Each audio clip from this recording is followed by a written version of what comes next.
that readers are a little discomforted and would want me to spend a bit longer, and they say, oh, I didn't expect to reply in a minute. But there we are, I tend to answer them fast. And you know, maybe some of the mystique is lost. But there are some wonderful gains. Partly, you learn a lot from the feedback you can get from things. I've taken to pasting extracts of my works in progress on Facebook sometimes. People don't actually know that's what it is, but I sort of say it's an article or something. And then I just monitor what's happening, what people are saying, and particularly if I'm a little unsure as to how it's going or how it's going to be interpreted. And this has been a tremendous help. I've tried out sentences on Twitter that are now in a novel.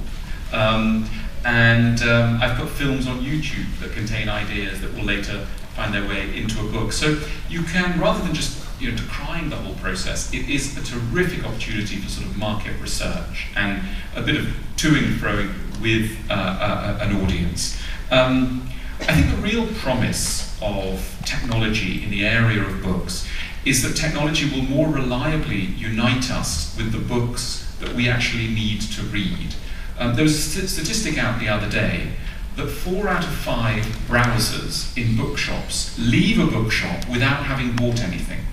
And when interviewed as to why they didn't buy anything, they said, well, I was keen to buy something, but I just didn't find anything that looked tempting.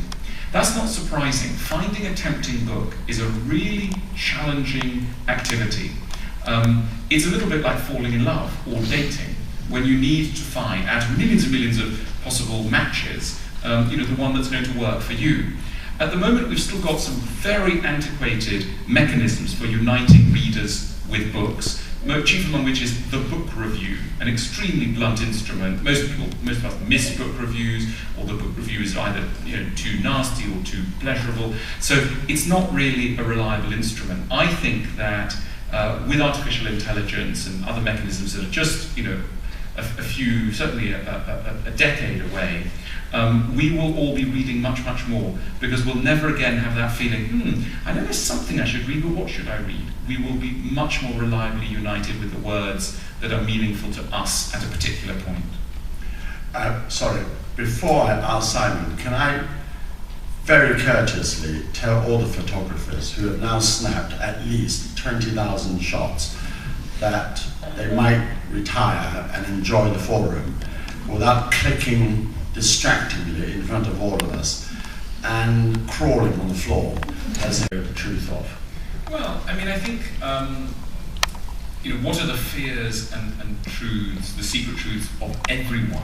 Simon's talking about the secrets of a very unusual person who's done very unusual things. My temperament inclines me always to look at the so-called ordinary and to see what is unordinary. I mean, I think, what is it that, really question is, what is it that we tend to hide from others? I think we tend to hide how anxious we are. I think that anxiety is a terribly hard thing to admit to, the degree to which all of us are constantly beset by worry about who we are, where we're going, what's happening, etc. I think we are all much, much more fragile than we let on. I think we're also much more afraid than we let on, much more self-conscious, much more fearful of ruin and disgrace and humiliation. Particularly most men go around with an active fear of humiliation, normally connected up with the idea of letting someone down, etc. So in a way it's very poignant. What's poignant is how universal these fears are, and yet how secret they remain. And that's one of the great things about works of art, a theatre, piece of theatre or a film, when actually suddenly the whole hall is weeping. And they're weeping because they're realizing at some level that everyone is suffering from the same thing. And then there's a terrific opportunity, as it were, to hold hands and cry together or celebrate together. But we live in very, very atomized societies where on the whole you don't share secrets, you don't share fears. We live as isolated units. And that's where art in general has an enormous role to play in reminding us of a shared humanity that doesn't otherwise normally get airtime except between the pages of a book or sometimes in a film. Carol, have you anyone whose secret you'd like to know? I'm still digesting the tantalising image from Simon, beautifully described, of a guilt-free starlet. Quite incredible, Simon. Thank you very much. Looking back in history, I think John F. Kennedy and the Cuban Missile Crisis I'd like an X-ray vision on, because it was such a saga of brinkmanship. And who blinked first and that sort of thing. I wouldn't mind the inside info on that. All right, well, one of them is still alive, so you have a fair chance. Okay, yes, the panel says yes. It's also ego boosting, isn't it? When your book's selling in millions, I'm sure nobody would want that much. I still have a letter. I wrote a book called How Proust Can Change Your Life in 1997, and I still have a letter, and I framed it, and it's in my office. And it's a 4-paragraph letter written by the then head of Picador, Peter Strauss, outlining the many reasons why this book, A, shouldn't be published, B, will never sell, and C, if it is ever published, will get terrible reviews, all of which would prove categorically wrong. Yes. And every time I see him, he says, I know what you're going to say to me. Anyway, we have a friendly laugh. Or anyone in publishing, you know, one does pity them. Of course this is going to happen to them every day of the week. There is a very good book called The Lexicon of Musical Invectives, which chronicle all the great critics' critiques of absolutely brilliant works of music, like Tchaikovsky's first piano concerto was described as flat as a pancake. So I recommend that book to everyone, and you're right, publishers and impresarios might not know best. You want to add to that? Well, only that sort of, just to go back to the sort of commercial side of it, all the great novels of the 19th century, Dostoevsky's, Tolstoy, Dickens, Balzac, were all written for serialization by frenzied writers desperately trying to make their make their deadlines for huge amounts of money. Composers, Bach, Mozart, they all composed to live on. So that's right. So even though I didn't really understand your question, it was an excellent question. Yes.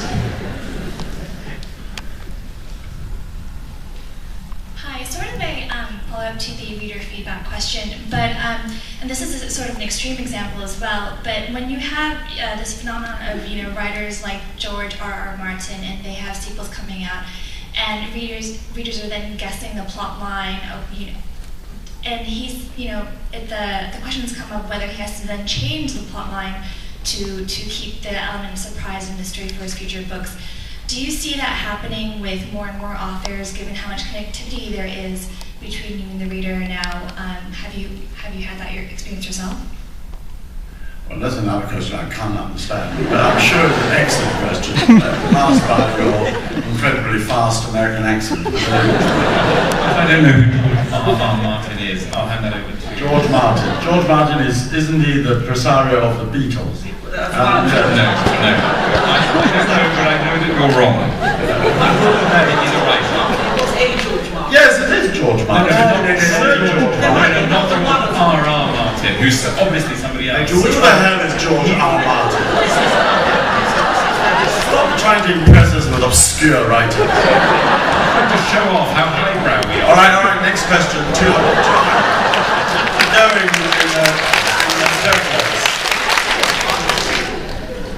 this is Hong Kong, for God's sake. So, Alain, you suggested that you were compelled to write because there was a lack of wealth and attention that you got at home, and Simon because you failed at previous career choices. Rather than about members of a rather greedy species after a fast buck. I actually don't write anymore, so can I hand that one over for a better and more knowledgeable answer to the two gentlemen at the end of the table? Well, I mean, it's a great blessing if one can actually make a living from writing at all. But I think if one's a writer, one has to write, even if no one's going to read it, even if it's locked in a secret drawer. But of course, I mean, I started writing when I was already oversleeping during meetings with David Tang. I was secretly writing books. And once I broke out from the those meetings, it was a great pleasure that people actually wanted to read the books. I don't know if that answers your question. I think there is a definite distinction between writing for oneself and writing for an audience, and there can be a blurring of the two categories. So something that you write for an audience should contain within it a lot of the material that you would anyway have written for yourself, but it is always an extension. You know how it is when you read someone's diary. Most diaries are unpublishable because they're minus all the stuff that you would only write if somebody else was reading it. And I think that if my book sales collapsed and no one was interested, I would always continue to write for myself, but in that more abbreviated, telegraphic, sometimes to others entirely incoherent form, which is the essence of writing for oneself. Can I just add, not everyone in the world loves his or her job, but they stick with it in order to pay the rent. And I think in some ways writers are probably pretty much the same. The hope is that if your books did not sell at all, so you can't even depend on it. Indeed, you might pack it in Then you there. might have to pack it in, yes. What a stupid question. Right. There are quite a lot of hands, so let's have one with a white shirt.